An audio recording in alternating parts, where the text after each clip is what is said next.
Silence swallowed the warehouse at 11:19 p.m. on a November night. 6 men in black suits stood motionless around a metal table scattered with ledgers and stacks of cash bound in rubber bands. Their hands rested on the table's edge, relaxed, controlled, the way men look when they have learned to keep violence on a leash. The air smelled of oil and salt from the port 3 blocks away, that particular Miami stench of money and the sea grinding together. Alessandro Ferraro stood at the head of the table, 34 years old, his dark hair swept back from a forehead that held the weight of 1,000 decisions made in rooms exactly like this one. His charcoal 3-piece suit cost more than a car. His watch, silver and impossibly thin, had belonged to his father before a rival family put a bullet through his chest when Alessandro was barely older than his own son was now. The scar ran from his left eye to his cheekbone like a blade wrapped in ice, a permanent reminder that beauty and violence were often neighbors in this city.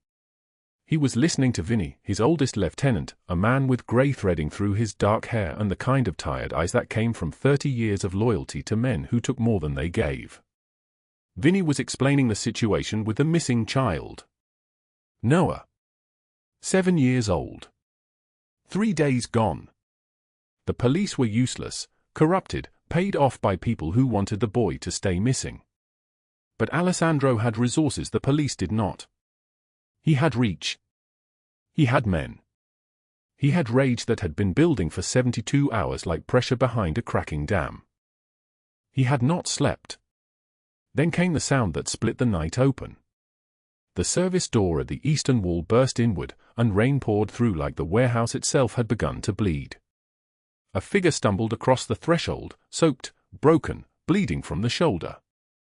A woman. 24 years old, though the bruises on her face aged her a decade beyond that. Her delivery uniform, once white with a company logo, was now torn and stained with blood that mixed with rainwater running down her arm. Her name was Mia Harper. She did not see the 6 men. She did not see the guns concealed beneath tailored jackets, the kind of weapons that could end a life in the time it took to draw breath. She saw only the storage room at the far end of the warehouse, the one with the padlock that had been sealed since Tuesday afternoon, and from behind that door came a sound that cut through everything else, a child crying. Mia's eyes found the crowbar leaning against a stack of shipping pallets. She moved toward it with the kind of desperation that ignores danger, that forgets about the 6 dangerous men now turning to watch her. Her hands shook as she grabbed the crowbar, lifted it, brought it down against the padlock with all the strength her trembling body could summon. Once. Twice. The lock shattered. The door swung open. A small boy sat curled in the corner of the storage room, his small frame barely visible in the darkness. Dark curls. Tear-streaked cheeks. 7 years old and terrified beyond the point of sound, his crying now just silent heaving as he looked up at the bleeding stranger in the doorway. Mia dropped to her knees. She pulled Noah into her arms, and her body curved around his like she was building a fortress from her own flesh and bone. Her shoulder bled onto his shirt, but she did not seem to notice. She was whispering something against the top of his head, words so quiet that even the silent men could barely hear them. "I've got you. You're safe now. I've got you." Noah's small arms wrapped around her neck. His face buried itself against her collarbone. He held on like she was the only real thing in a world that had become nightmare. That is when Alessandro Ferraro saw his son for the first time in 72 hours. The most feared man in Miami, the man who had built an empire from ash and vengeance after his own father died, stood absolutely still. His eyes, dark and dangerous seconds before, held something that had no name. Vinny and Gino exchanged a look that passed between them like electricity. In 20 years of serving Alessandro Ferraro, they had never seen his face change like this. They had never seen him look at anything the way he was looking at this moment, a bleeding stranger protecting a child with the kind of devotion that transcended logic or survival. But what Alessandro did not yet know was that the man Mia had run from, the man whose fists had left those bruises on her face, had followed her to this warehouse. Preston Mercer was still out there in the rain, rage boiling in his chest, convinced that Mia had stolen something from him. He had always believed she belonged to him, and that belief had metastasized into something that looked like love but tasted like poison.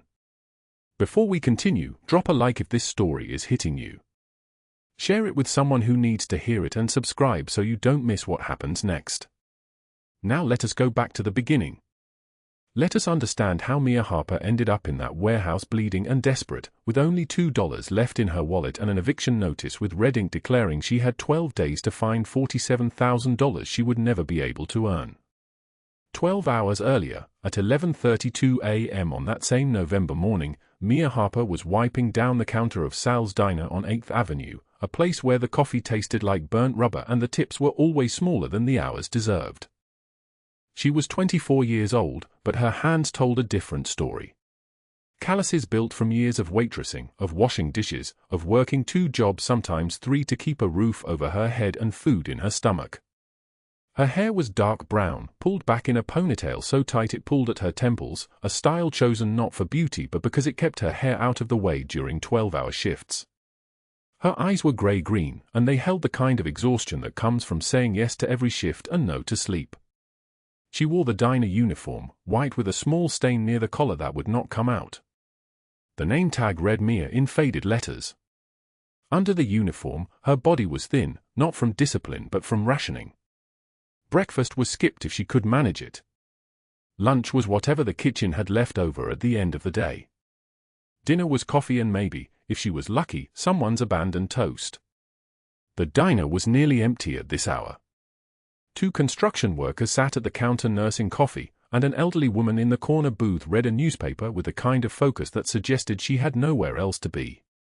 Sal himself stood behind the register, a man in his 60s with a permanent scowl and hands that had once broken someone's jaw for stealing $5 from the register. Mia's pocket held exactly $2.37. This amount needed to last her until Friday, when she would receive her paycheck. It was Tuesday. She did the math again in her head, something she had become expert at doing. $2.37 divided by 3 days meant she had 79 cents per day for food. This was not enough. She knew this. She had known this every morning for the past 6 months. At 11:24 a.m., her phone buzzed in her apron pocket. She pulled it out while pretending to wipe the counter. The message was from her landlord, Mr. Chen, and the words made her stomach drop into a place below fear. The eviction notice had been finalized. 12 days. She needed to vacate the apartment in 12 days, or the city would remove her belongings and change the locks. No negotiation. No extensions. She read it 3 times to make sure the words meant what she thought they meant. The apartment was a studio in a building that smelled like decay, where the shower ran cold and the windows did not close properly. The rent was $800 a month, which meant she owed $800 for December plus a deposit of $1,200 to keep the place through January, which added up to $2,000 she did not have. But at least it was hers. At least she could lock the door and be alone. The notice said she needed $47,000 to settle all her outstanding debts, or the apartment would be reassigned. $47,000. Mia stared at the number on the screen until the letters blurred into watercolor smears. She had been working in the diner for 3 years. She made minimum wage plus tips. On a good day, when the lunch crowd came through, she might take home $80. On a bad day, $30. Working 7 days a week, which she did whenever Sal would allow it, she made perhaps $1,500 a month. $47,000 divided by $1,500 meant she would need 31 months to earn that amount. 2.5 years. She had 12 days. The construction workers left without leaving a tip. Sal barked something at her about the way she was standing, something about looking sad chasing customers away. Mia nodded and kept moving, kept refilling water glasses that would stay empty in 20 minutes, kept wiping counters that would need wiping again in 20 minutes, kept moving through the hours because stopping meant thinking, and thinking meant falling into that space below fear where hope went to die. At 2:15 p.m., Preston Mercer arrived at the diner. He was handsome in the way that men who hurt people sometimes are, tall, broad-shouldered, with the kind of face that disarmed strangers into trusting him. He wore an expensive leather jacket and sunglasses despite the overcast sky. He ordered a coffee he would not drink and spent 40 minutes watching Mia while she worked. This was not the first time he had shown up at her workplace.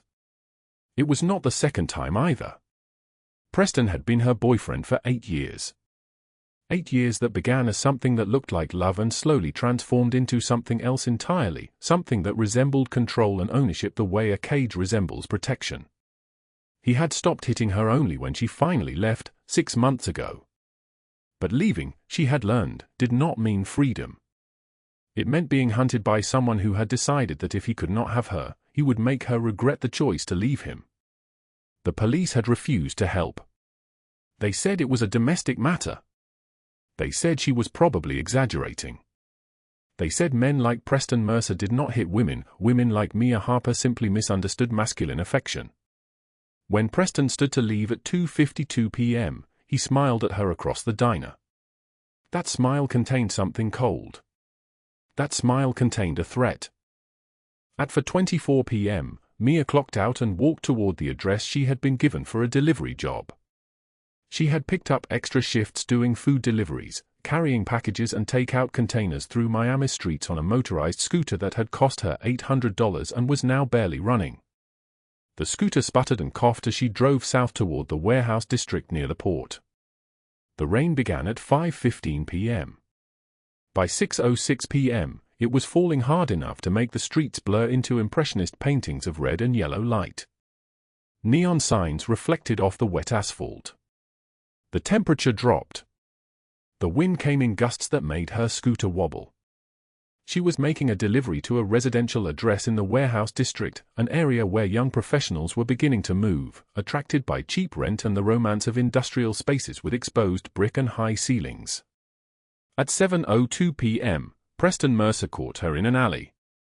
He had been waiting outside the diner after her shift, following her without her knowing, watching her take the scooter toward the warehouse district. He parked his car 3 blocks away and cut through the streets on foot, moving through the rain like a predator that had finally cornered its prey. She did not see him until his hands were on her jacket, spinning her around, slamming her back against the brick wall of the alley.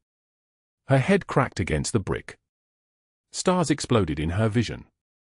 His face was close to hers, close enough that she could smell cologne and rage mixing together. "You belong to me," he said. His voice sounded like venom. "You belong to me and you don't get to decide otherwise." His fist came at her face once, twice. Her hands came up to protect herself, and she felt something crack in her shoulder, pain shooting down her arm. She screamed, but the rain was loud and the alley was empty and the people in the buildings above her had their windows closed against the weather. Then came a sound that made Preston freeze. A car door opened somewhere nearby. Heavy footsteps. Voices, low and urgent. Preston cursed and ran, disappearing into the rain as suddenly as he had appeared. Mia collapsed against the brick wall, her shoulder burning, her face already swelling where his fists had connected. She could taste blood in her mouth. She did not know that the voices belonged to 2 men working security for a shipping company that operated out of the warehouse district. She did not know that they had called for a medical crew, which was why sirens began wailing 3 blocks away. She did not know that within the hour, those same security guards would mention the incident to their supervisor, who would mention it to someone higher up the chain, who would eventually mention it to a man named Vinny, who worked for Alessandro Ferraro. What she did know was that she was hurt and bleeding and still had $47,000 she would never be able to earn, and 12 days before the world removed what little she had left. At 8:08 p.m., Mia sat in a hospital waiting room with gauze on her shoulder and an ice pack against her face. The doctor had told her the pain would get worse before it got better. He had told her she should file a police report. She had told him that she already knew how that would end. The waiting room smelled of antiseptic and human desperation. The clock on the wall ticked toward the moment when everything would change, though she did not know it yet. The clock on the hospital wall read 8:51 p.m. when Mia Harper sat in the waiting room with gauze taped across her shoulder and an ice pack melting against her swollen face. The doctor had told her the pain would worsen before it improved. He had told her to file a police report. She had told him she already knew how that story would end, and his eyes had gone sad in a way that made her feel even more invisible. The waiting room smelled of antiseptic and surrender. Fluorescent lights hummed above rows of plastic chairs bolted to linoleum that had been cleaned 1,000 times but never felt clean. An elderly woman coughed into a tissue. A man with a bandaged hand stared at nothing. Nobody looked at Mia. Nobody ever looked at Mia. She pulled out her phone with trembling fingers and opened her banking app. $2.34. That was all that remained after rent, after the scooter payment, after 4 days of eating gas station sandwiches because the tips had dried up when she started looking frightened all the time. The number seemed impossible. $2.34 stood between her and absolute nothing. For days earlier, at 6:15 in the morning, Mia had sat at the kitchen counter of her studio apartment and counted coins in 2 small stacks. The apartment occupied the 3rd floor of a building that exhaled moisture through its walls like a dying animal. Water stains bloomed across the ceiling like brown flowers, spreading wider each time it rained.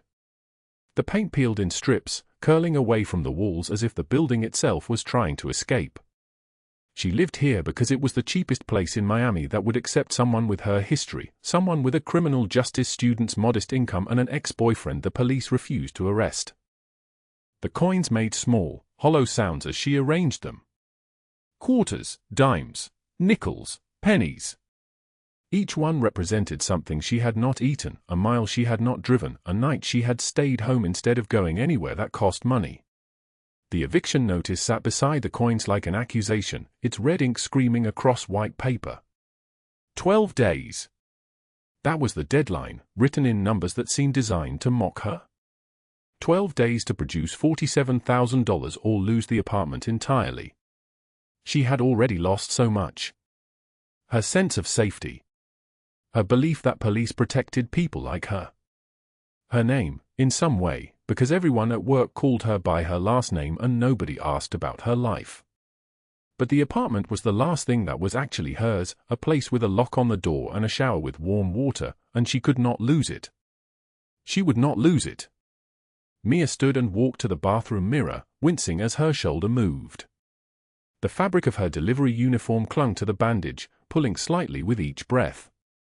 She had covered the fading bruise on her cheekbone with makeup, a skill she had perfected over 8 years. Preston Mercer had taught her that skill, though he had never intended to.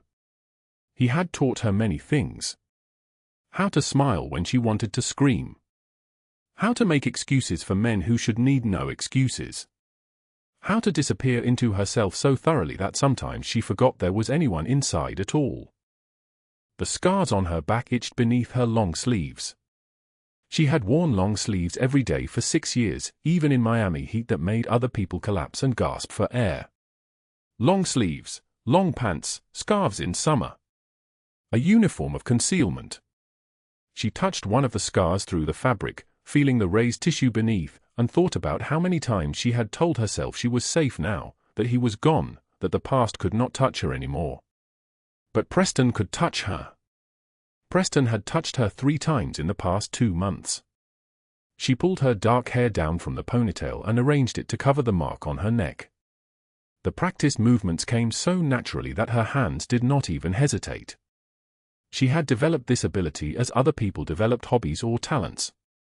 In the mirror, her eyes looked hollow, like something living inside a body was slowly closing its doors and turning off its lights.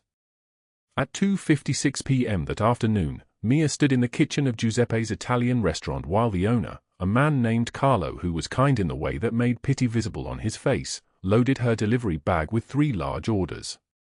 The rain had started as a drizzle and was now falling with real intent, each drop hitting the streets like a small accusation. Her scooter waited outside with its sputtering engine and tires so bald they were almost slick. "Be careful in this weather," Carlo said, handing her the insulated bag. His hands were twice the size of hers, scarred from 40 years of working with hot oil and sharp knives. "These roads are dangerous when they're wet." Mia nodded, though dangerous roads were the least of her concerns. She had learned to navigate worse things than rain. The delivery took her across the city to a neighborhood where the houses had gates and the driveways curved. A woman answered the door of the mansion at 2:13 p.m., examined the food with the expression of someone inspecting garbage, and closed the door without tipping. Mia stood on the doorstep for a moment, letting the rain soak through her jacket before heading back to the scooter. The wind picked up as she drove. It tore through the streets like something alive and angry, carrying the smell of salt water and gasoline. The scooter's engine coughed twice and almost died. Mia leaned forward, as if her small weight could encourage the machine to keep running, and it caught again, limping through the red light like a wounded animal. By 7:15 p.m., she sat in the back row of a criminal justice classroom at Miami Community College, her textbooks arranged in front of her like a secret. These books had been purchased used from an online seller, their pages underlined by previous owners, their margins filled with notes from people who had also been trying to understand how systems worked and why they failed. Professor Marcus stood at the front of the room, his voice steady and certain, discussing the architecture of corruption in American law enforcement. When citizens lose faith in the institutions meant to protect them, the entire foundation of civic life begins to crack, he said.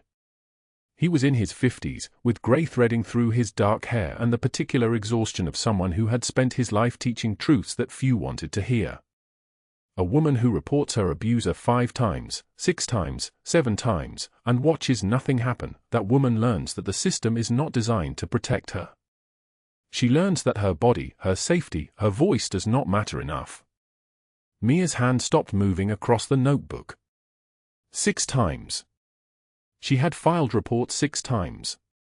6 times she had sat in a police station and described what Preston had done, shown them photographs of bruises that faded but came back, explained the pattern of his behavior with precision and detail and hope.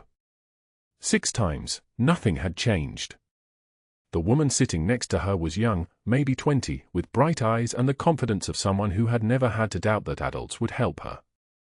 She was taking this class as an elective, something interesting to explore. Mia was taking it because she needed to understand how to navigate a world that had made it clear it would not protect her. If the system would not save her, perhaps she could learn to save herself. At 9:45 p.m., the rain was falling so hard it sounded like applause. Mia pulled into the parking lot of a convenience store 3 blocks from her apartment, hoping to find coffee on clearance or perhaps some bread that was nearing its expiration date. She bought her groceries at the store's closing hours when they reduced the prices on things about to perish. There was a symmetry to it that she found almost funny, in a way that made her want to cry. Preston Mercer stepped out of the shadows between 2 parked cars. He was 32 years old, though he moved with the confidence of someone much older. His leather jacket cost more than Mia's entire wardrobe. His hair was styled to suggest casual indifference, which meant he had probably spent 30 minutes achieving it. His smile, when it came, had charmed her once. It had made her believe that someone beautiful could love someone ordinary. That belief had cost her more than she could measure. "You blocked my number again, baby," he said. His voice was warm, conversational, like he was commenting on the weather. "That hurts. After everything we've been through, you don't take my calls. That really hurts me." Mia's hand closed around her keys, the metal edges biting into her palm. "We're done, Preston. We've been done for 6 years. We're done when I say we're done." He stepped closer, and she could smell his cologne, expensive and cloying. He was holding his phone, the screen glowing in the darkness. He turned it toward her. The first image was her apartment building, photographed from the street. The second was her sitting in her criminal justice class, taken from behind, her dark hair visible, her body unmistakable. The third was her walking toward the subway station at 6:16 a.m.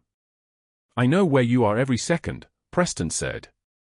"I know which coffee shop you go to on Thursdays. I know the name of the shelter where you volunteer on Saturdays. I know everything about you, Mia.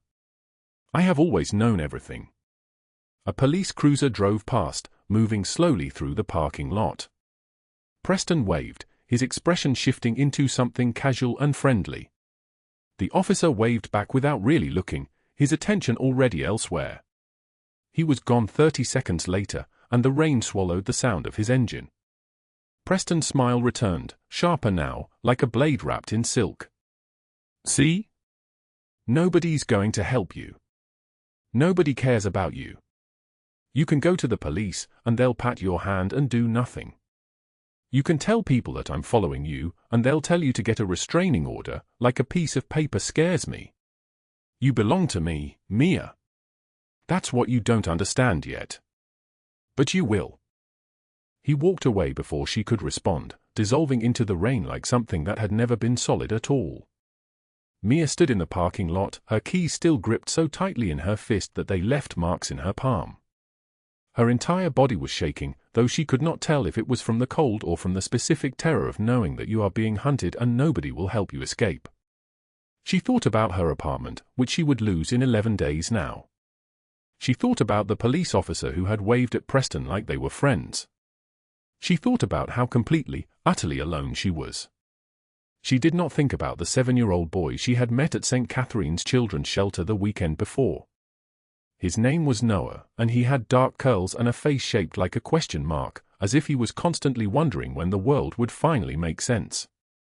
He had sat next to her while she read stories about princesses and dragons, and he had leaned his head against her arm without asking permission, the way children did when they had decided you were safe. The shelter director had mentioned that Noah arrived 3 days earlier, found wandering near the Port District, unable or unwilling to tell anyone his full name.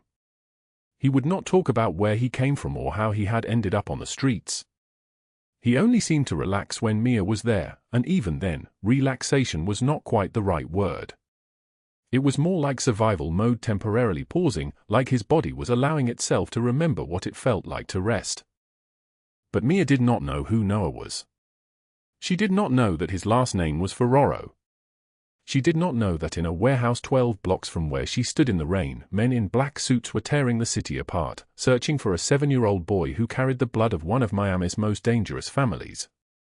She did not know that at this exact moment, a man named Vinny was sitting in an office on the top floor of an office building downtown, receiving a phone call that would change everything. She only knew that she was cold and that her shoulder was throbbing and that she had $2.34 to her name and 11 days before the world took away the last thing that was hers. She turned her scooter toward home, toward the apartment with water stains on the ceiling and peeling paint on the walls, and she did not hear the sound of car doors opening 3 blocks behind her, or the voices of men speaking in low, urgent tones, or the beginning of a series of events that would transform her invisible life into something neither she nor anyone else could have predicted. The rain hammered against the warehouse's corrugated metal roof like 1,000 angry fists, each drop a percussion strike in a symphony of chaos. Mia Harper's hands trembled as she tried to restart her scooter for the 3rd time, the engine coughing twice before surrendering completely to the November cold. The device had belonged to her older sister once, back when her sister was alive, back when someone else paid for repairs. Now it was dead weight and so was she, essentially, standing in a Miami downpour at 10:15 p.m. with $2.34 to her name. She abandoned the scooter in the shadows and started walking. The warehouse district was empty at this hour, the bars 3 blocks away muffled by distance and rain, their neon signs bleeding into the wet asphalt like watercolor smears of pink and amber and sickly green. The delivery uniform clinging to her skin offered no warmth. Her shoulder, where she had lifted boxes all day, screamed with exhaustion. She had exactly 12 days before the eviction notice, red ink, unmistakable finality, would become a reality. $47,000. The number was so large it had stopped feeling like money and started feeling like a death sentence. The alley opened up between 2 shuttered storefronts. Mia did not see him at first. She only felt the hand closing around her hair like a vice, wrenching her backward so hard her scalp burned. Preston Mercer stepped out of the darkness. 8 years of obsession hardened every feature of his face. He was 34, muscular from prison time, wearing a rain-soaked hoodie and jeans that clung to him like a second skin. His eyes held the particular cruelty of a man who had convinced himself he was the victim. 2 other men emerged from the shadows behind him. Off-duty cops, recognizable by their posture, their casual confidence, the way they lit cigarettes as if this were entertainment. One of them laughed. 8 years, Mia, Preston hissed, his voice wet and dangerous as the rain. You have wasted 8 years of my life. Do you understand that? 8 years I could have spent with someone grateful, someone who appreciates what a man like me offers. Mia tried to pull away. Preston's grip tightened. "Let me go," she said, and her voice was steady in a way her body was not. "Let you go?" He laughed, a sound like breaking glass. "You humiliated me in front of my crew. You went to the police. You blocked my number. After everything I did for you." He had done nothing for her. He had isolated her, stalked her, made her life a cage of fear small enough to fit inside an apartment with water stains on the ceiling. But Mia did not bother explaining what he already knew. Instead, she did what the criminal justice instructor had taught her 3 weeks ago in a self-defense seminar. She drove her knee upward with every ounce of strength her exhausted body possessed. Preston screamed. His grip released. Mia ran. The rain became her only companion as she sprinted through abandoned streets, her shoulder throbbing where it had hit a brick wall, blood warm beneath her jacket. Behind her, Preston's roar of rage echoed off the buildings, but his voice was growing distant. Her lungs burned. Her legs pumped. The neon signs blurred. A warehouse loomed ahead, its service entrance door standing slightly ajar like a mouth frozen mid-scream. Mia dove inside without thinking. The interior swallowed her whole. Darkness. Silence. The smell of rust and old cement and something sweet and chemical that made her think of death. She pressed her back against the cold metal wall, fighting to control her breathing, listening for footsteps that never came. That was when she heard it. A child's whimper, so small it might have been a hallucination born from pain and terror. Mia's survival instincts, which had kept her moving forward through 8 years of stalking and poverty and institutional indifference, suddenly collided with something deeper. Something maternal. Something that recognized another human being in distress and refused to walk away.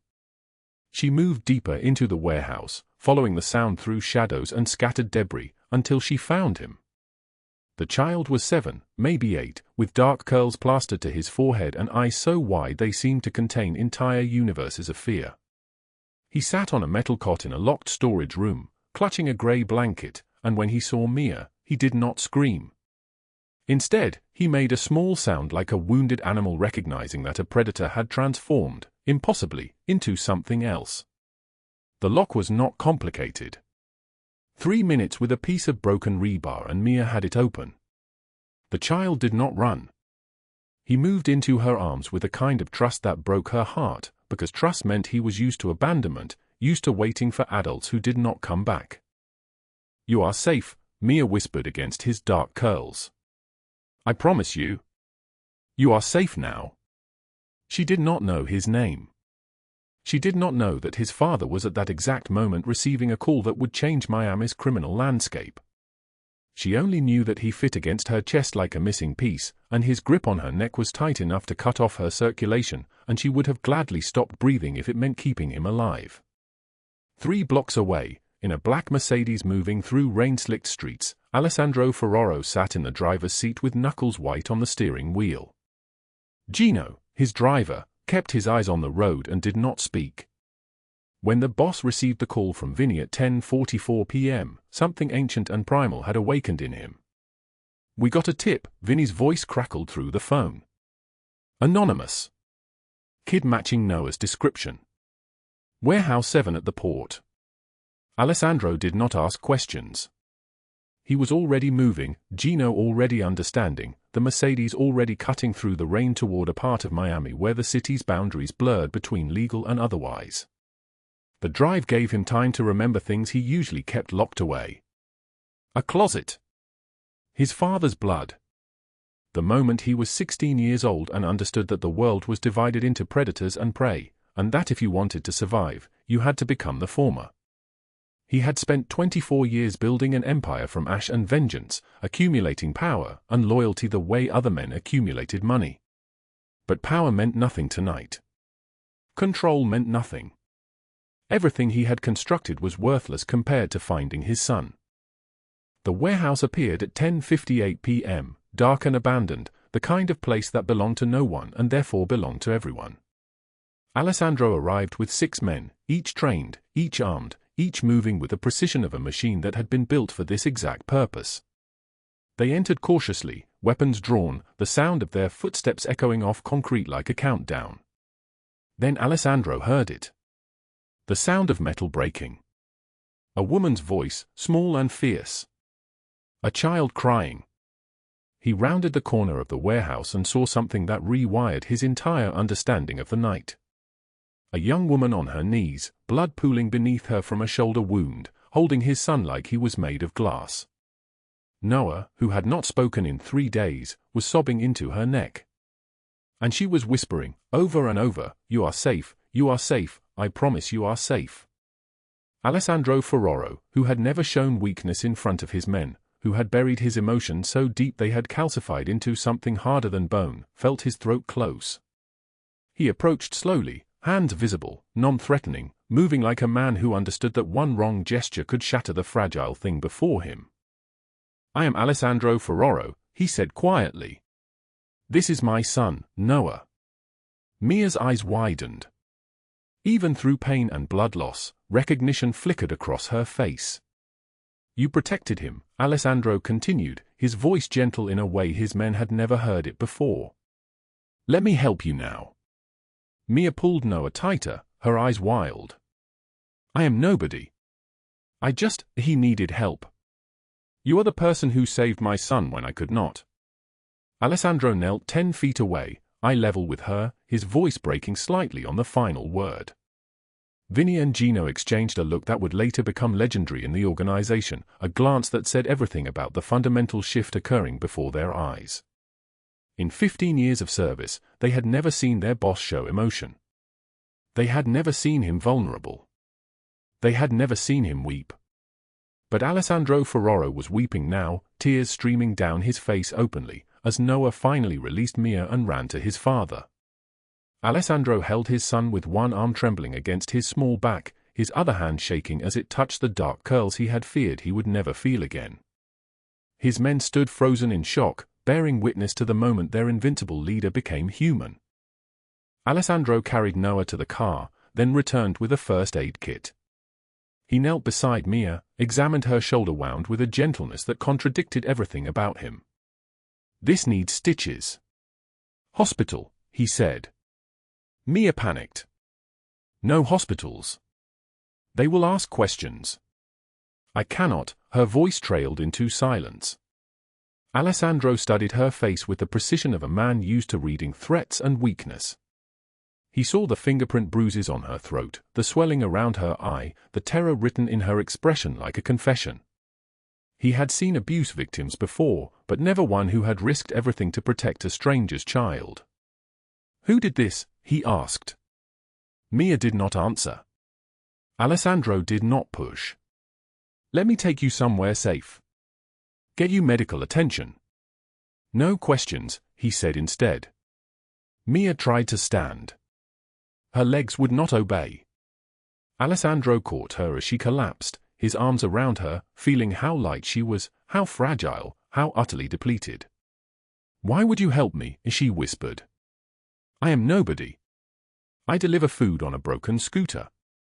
I have $2 to my name and an eviction notice giving me 12 days to find $47,000 I will never have. I am nothing." Alessandro's voice became steel wrapped in silk. "You held my son like he was yours. You are bleeding because you protected him. That makes you everything." The November rain fell cold and relentless, hammering against the concrete like thousands of tiny fists demanding entry. Mia Harper stood on the sidewalk outside St. Catherine's shelter at 4:47 in the afternoon, her jacket soaked through, her hands shaking as she stared at the beat-up scooter someone had returned to the shelter's front entrance. The kickstand held it upright, but barely. The handlebars were still bent from where Preston had kicked it 3 weeks ago, before everything became a nightmare that would not end. For days remained on her eviction notice. For days until the red ink deadline expired and the landlord changed the locks on the efficiency apartment she had lived in for 6 years.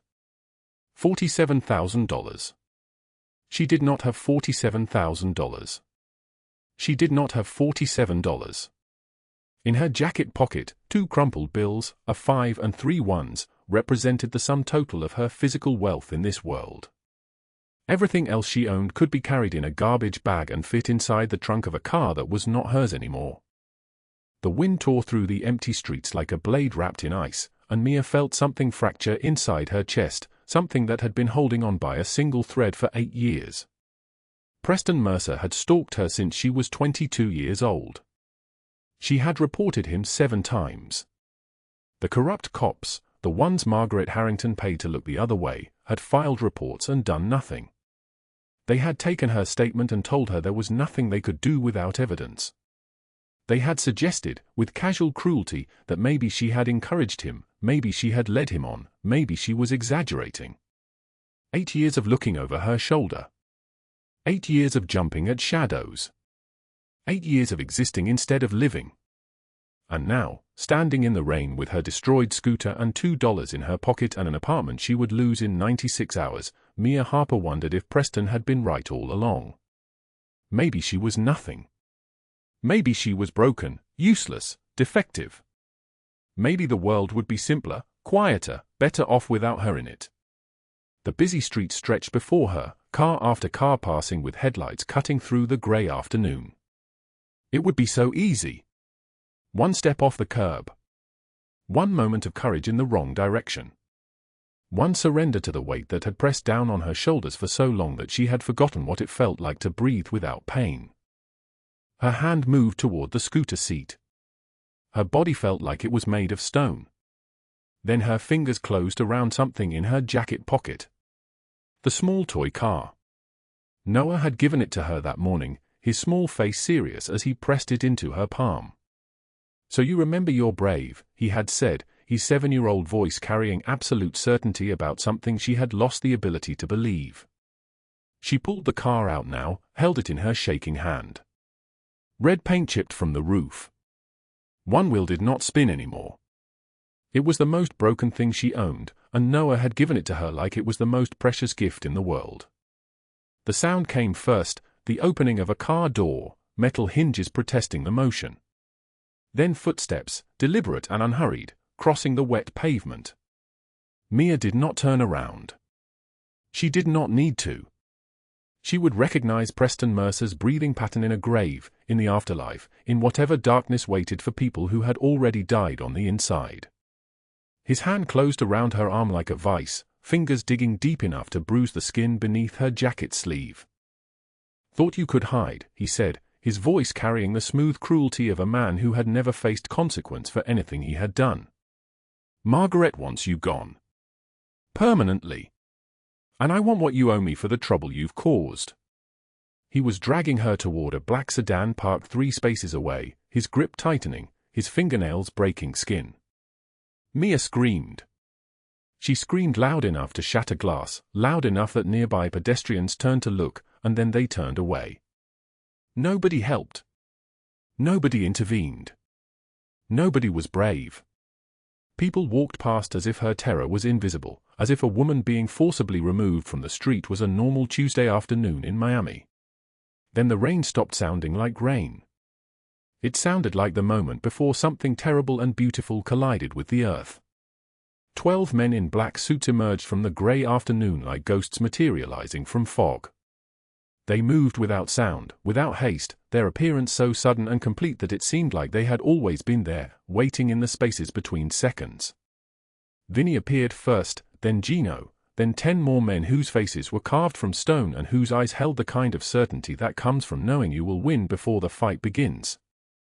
Alessandro Ferraro stepped out of a black Mercedes that pulled up to the curb with the precision of a general surveying a conquered battlefield. He wore a charcoal suit that probably cost more than everything Mia had owned in her entire life, and a cashmere coat in midnight blue that moved like silk as he walked. His face was carved from ice, and his eyes were the color of a storm seconds before it destroys everything in its path. Preston froze. His hand released Mia's arm so suddenly that she stumbled forward, catching herself against a concrete pillar. She stood there, gasping, watching the color drain from Preston's face like someone had pulled a plug on his courage. "Release her," Alessandro said, his voice quiet and absolute, like the moment before thunder crashes down from heaven. "Now." Preston tried to straighten. He tried to summon the bravado that Margaret Harrington's money had purchased for him, the false confidence that corruption had wrapped around him like armor. "You know who I work for," he said, and his voice shook. "Margaret Harrington owns half this city. You're making a mistake. Alessandro's smile was the most terrifying thing Mia had ever witnessed. It held no warmth, no humor, only the predatory satisfaction of a man who had been waiting for exactly this moment. Margaret Harrington is currently being arrested by the Federal Bureau of Investigation, Alessandro said, each word separated by a space as vast as an ocean. Her penthouse is being searched. Her computers are being seized. Her bank accounts are being frozen. The racketeering charges alone will carry a 40-year minimum sentence. Her protection is gone. Her empire is dust. And you, Preston Mercer, are a ghost. He nodded once to Vinny and Gino. The other men closed in from all sides, a perfect perimeter of suits and cold eyes. Preston dropped to his knees, his hand shooting up in a gesture of surrender that came too late, too desperate, too broken. His voice became something less than human, something whimpering and feral. Please, please, I was just following orders, he begged, tears streaming down his face, his entire body shaking like a cornered animal finally understanding that the hunt had ended and the hunter was not interested in mercy. I was just doing what she paid me to do. I didn't want, I never, please, please. There is no plea for putting your hands on someone under my protection, Alessandro said. His voice was carved from stone. There is no negotiation. There is no escape. Vinny and Gino moved with practiced efficiency. They grabbed Preston by both arms, lifting him off his knees, dragging him toward a black van that had pulled up to the curb with its side door already open. Preston screamed as they hauled him inside, his voice dissolving into incomprehensible pleas and threats and promises he would never be able to keep. The van doors slammed shut with the sound of a coffin being sealed. The engine rumbled to life. Vinny leaned close to Alessandro, his voice low enough that only his boss could hear.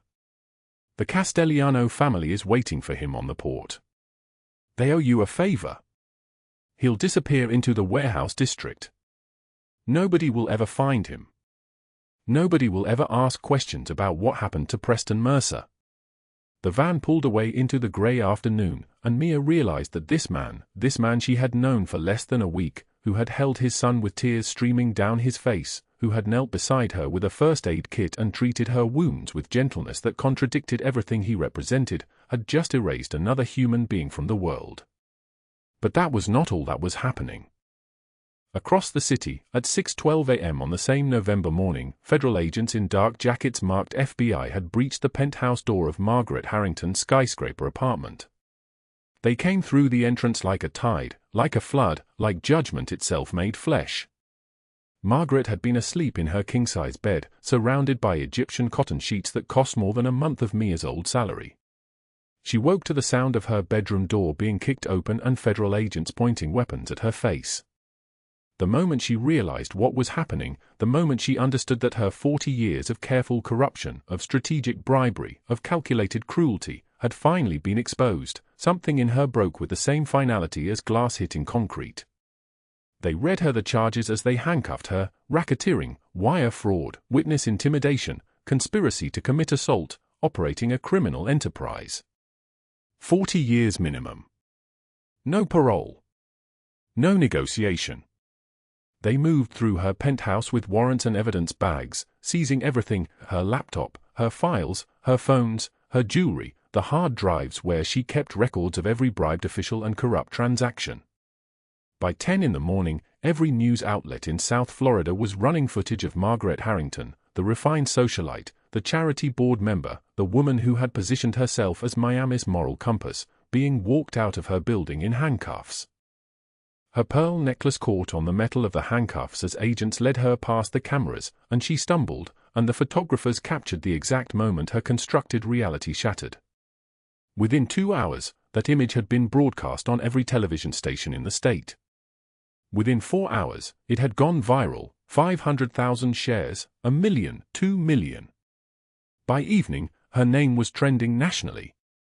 By midnight, federal arrests had fanned out across the city like dominoes falling, taking down the officials she had paid, the cops she had corrupted, the judges she had blackmailed. Her carefully constructed world did not simply end. It was systematically dismantled, brick by brick, until nothing remained but rubble and disgrace and a name that would be synonymous with corruption for the rest of her life. Alessandro returned to Mia, who stood motionless in the rain, her jacket soaked through, her hands still shaking. He removed his cashmere coat, the one worth more than 2 years of her old salary, and draped it over her shoulders. The fabric was warm and impossibly soft, and it smelled like sandalwood and something else, something that made her think of safety for the first time in 8 years. "It is over," he said, his voice different now, no longer carved from ice but something closer to warmth. "Both of them. Preston Mercer will never touch another person. Margaret Harrington will spend the next 4 decades in a federal prison where she will never again have the privilege of luxury or control. You are free." Mia Harper collapsed against him, her legs giving out completely, her body finally surrendering to the reality that the predator who had hunted her for 8 years would never hunt again. Her sobs came from somewhere so deep inside her that she did not know if she would ever find solid ground again. But Alessandro held her, his arms steady, his body solid like a fortress, like the only real thing in a world that had spent so long trying to convince her that she was nothing. The rain continued to fall, washing the streets clean. 3 months had passed since the warehouse. 3 months since Preston Mercer's body was found in a federal holding cell, since Margaret Harrington's empire crumbled into congressional testimony and prison sentences, since the rain stopped falling on Mia Harper's shoulders and the world went still. February air moved through Miami like a whispered apology. Cold enough to remind you that winter existed, warm enough to suggest you might survive it. Mia sat at the kitchen table of her apartment on Southwest 23rd Avenue, a small 2-bedroom space with linoleum floors and walls the color of old cream. The rent was $1,800 a month. 3 months ago, she did not have $1,800 for a year. Now Alessandro Ferraro paid her $4,200 monthly to be Noah's official caretaker and tutor while she finished her criminal justice degree. The money arrived on the 1st of every month, deposited directly into a bank account with her name on it, a thing she had never possessed before. Noah sat across from her now, age 7, his dark hair falling into his eyes as he bent over a worksheet about multiplication. His tongue poked out slightly when he concentrated, a small habit he had developed in the weeks since the warehouse, since the nightmares began to recede and the trembling in his hands stopped happening during meals. "MA Bear is 7 times for still 28, he asked, not looking up from his pencil. 28, she confirmed, reaching over to squeeze his shoulder. You have already gotten so smart. By the end of the year, you will be teaching me. Noah smiled, that particular smile that still carried shadows behind it, the smile of a child learning to trust that the bad thing had actually ended. He returned to his worksheet. Mia opened her criminal justice textbook, the one with crisp pages and unmarked margins, the one she could never have afforded before. Alessandro had called it a Christmas bonus. She had cried for an hour after he left. Outside, in a black SUV parked across the street, Alessandro Ferraro sat in the back seat with the window cracked 1 inch. November was gone. December was gone. But the Tuesday and Thursday vigils had continued into the new year without explanation or apology. Vinny, his driver and lieutenant for the past 17 years, adjusted the rearview mirror. The rain had stopped months ago, but the habit of watching remained, ingrained as muscle memory. "Boss, you have been sitting outside her building every Tuesday and Thursday for 3 months, Vinny said. His voice carried the weight of a man who had learned long ago not to question Alessandro Ferraro's decisions, only to facilitate them. "I am ensuring her safety," Alessandro replied, his eyes fixed on the lit window where Mia's silhouette bent over a book. Vinny smiled, a small movement of the mouth that suggested he understood something his boss had not yet admitted to himself. "With respect, sir, no one would dare touch her. Everyone in this city knows she is under your protection. The organizations, the independent operators, the corrupt cops, they all know. You are not here for her safety." Alessandro did not answer. The silence between them was the kind that only existed between men who had survived wars together, who had buried bodies and made impossible choices. Vinny turned back to the road and said nothing more. What began as practical precaution had become ritual. Every Sunday, Alessandro arrived at Mia's apartment at 6 o'clock in the evening. Sometimes he brought Noah.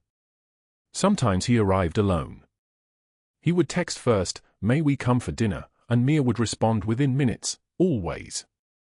She would cook simple pasta with herbs, fresh vegetables, sauce that simmered on the stove while they talked. He brought wine, expensive bottles worth more than her monthly rent, and she would laugh, shake her head, and say, "This is too much, Alessandro." He never responded. He simply opened the bottle and poured. The Sunday dinners had become something sacred in the architecture of their lives. No business was discussed. No violence was mentioned.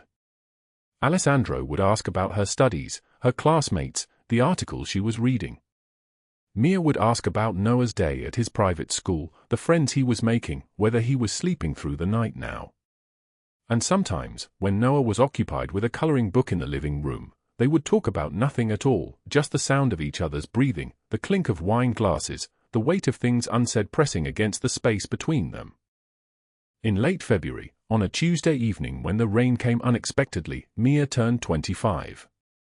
She did not tell Alessandro. She had never mentioned birthdays, had learned long ago that such things were luxuries for people with families who remembered, with friends who sent cards. But Alessandro appeared at her door at 7 o'clock that evening, Noah beside him holding a small box wrapped in silver paper. Inside the box was a motorcycle helmet.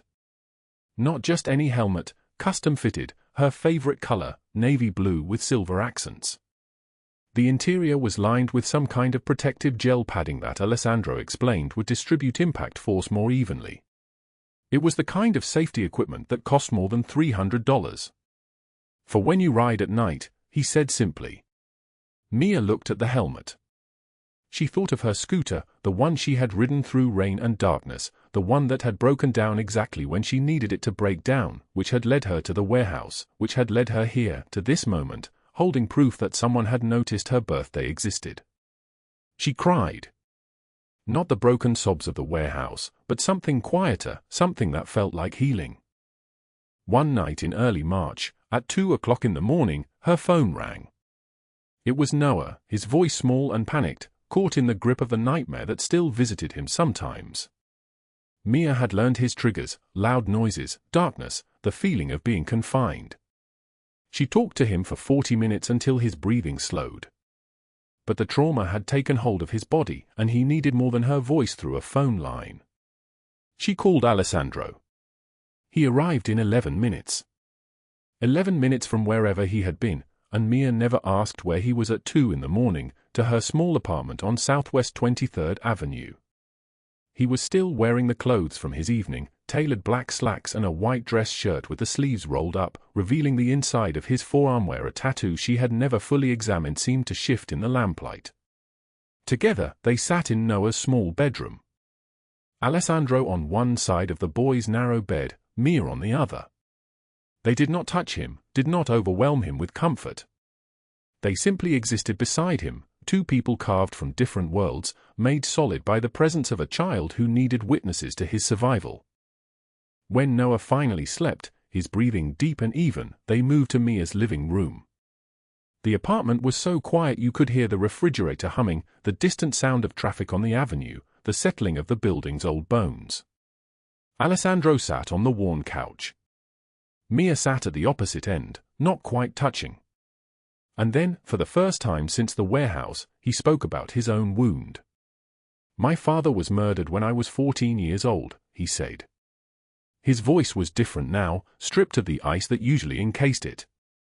The Rivera family killed him because he would not share his territory.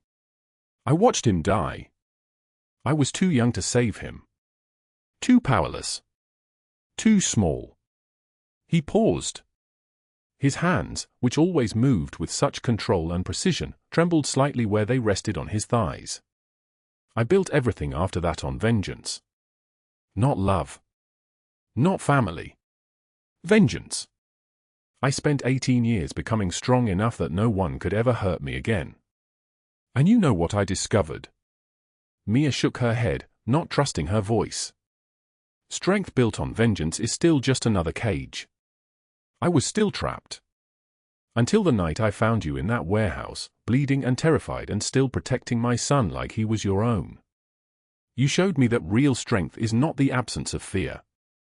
It is loving anyway. It is choosing to protect instead of destroy.